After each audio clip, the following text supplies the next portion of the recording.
One thing every black woman should do during pregnancy. One thing every black woman should do during pregnancy. Hey y'all, I am Dr. Fatu Forna. I'm an OBGYN who works to keep pregnant women safe here in the US and around the world.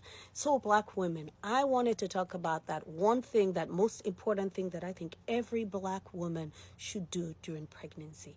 That one thing is to check your own blood pressures. Buy your own blood pressure machine, check your own blood pressures twice a day throughout pregnancy and in those first 6 weeks after you've had your baby.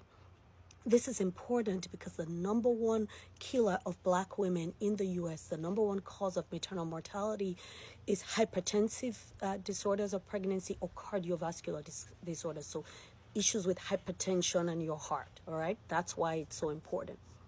I want to talk about this today because today we published a really important study on remote blood pressure monitoring in pregnancy. This was a study that I did with a couple of my colleagues here in Georgia. Where we looked at about 1,200 women, and we placed them in a remote blood pressure monitoring program where we gave them blood pressure machines that were connected to an app and connected to their electronic medical record, where they checked their blood pressures twice a day. If there were any high blood pressures, the pregnant woman would get a text and an alert. The caregivers, their doctors and their midwives, would get an alert in the electronic medical record, and we would know to contact that woman, or that pregnant woman would know to contact us and to come in to be seen, depending on what was going on with the blood pressure. This was a critically important study. It's actually the largest remote blood pressure monitoring program that has ever been reported so far in the U.S. And it's targeting something that's really important for all pregnant women, but specifically for black women. We think, it's an emerging way that's going to help us dispel some of the disparities we're seeing, where a black woman might call and say, I have a headache, I'm not feeling well, and get dismissed. We might not listen to her, dismiss her, but for this remote blood pressure monitoring program, you can't dismiss someone. This is an alert that's going on. It's showing up in your medical record. We have to do something about it. That's why I wanted to come here and implore pregnant women to take charge of your own health. Buy your own blood pressure machines.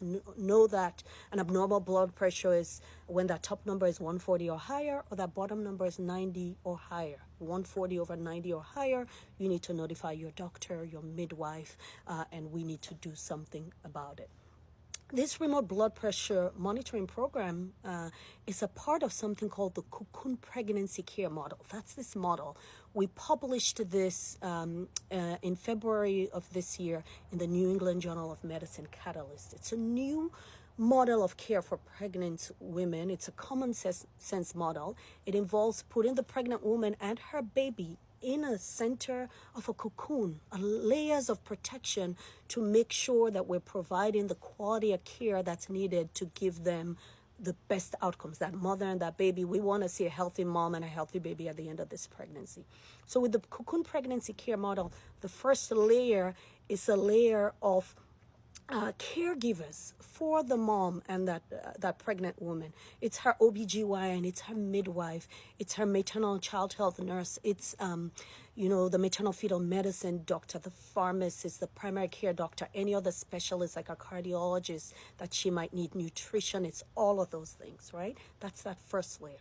The second layer are the critical elements or services that she needs. Does she have doula care or support person during pregnancy? Does she have a way to contact her doctor or midwife easily if she has something happen in the middle of the night? Are you providing quality care, evidence-based care to that mom? Do we provide paid time of work? That's a problem we have in the U.S. Are we providing that adequate time of work for that mom to recover, to bond with her baby, or if she's ill during the pregnancy? Specifically, this remote blood pressure monitoring program that we talked about, or we published today, is right here. It's telehealth and remote monitoring. So this is this novel program to remotely monitor and track blood pressures, which we know is a major cause of morbidity and mortality. The reason this is important, and just to highlight how important blood pressures are in pregnancy, in our population in Georgia, about 43%, so close to half of our population is black women. About 30% are white women. Well, in our population specifically, when we looked at blood pressure complications, 21% of all moms had a high blood pressure complication during pregnancy. 21%. However, when you broke that down, into the racial, the different racial groups, we saw that black women were mostly affected.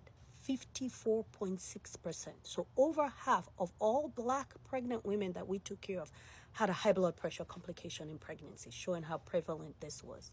For white women, it was 24.4% had a high blood pressure complication. Asian women, 3%, and Hispanic women, 2.5%. So you can see that disparity there. And a few weeks ago, I did a video, talking about home births and why, black women a lot of times have high risk conditions. And a lot of people got upset saying, oh, we always say black women have high risk conditions. It's not about the labels. It's about, at the end of the day, we want a healthy mom and a healthy baby.